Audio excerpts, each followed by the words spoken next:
Стрип издаваштвото се повеќе се актуализира во Македонија, велат стрип авторите и сценаристите.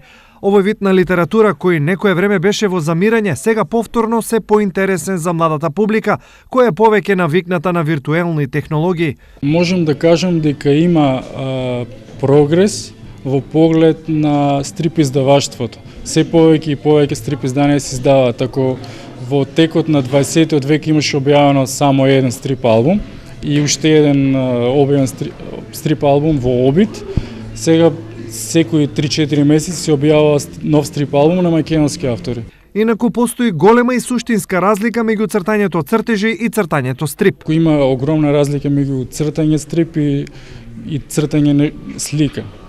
Треба да се пази на кадрирање, треба да се внимава на репетитивност, да се запази автентичност на костимографијата.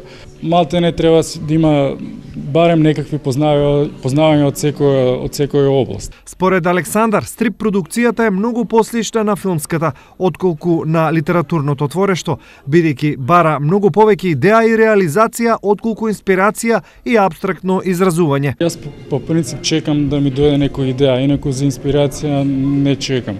Едноставно седнува ми работа. Има еден американски текстописец вели, ако чекав секој пат кога ќе седнев да пишам некоја песна, ако чекав да ми дојде инспирација, тоа се плашам дека веројатно сега ќе бев водоинсталатор. Најпознат македонски стрип автор е Диме Иванов Димано, кој првиот македонски стрип 12 мината го објави во далечната 1974 во списанието за деца и млади Наш свет.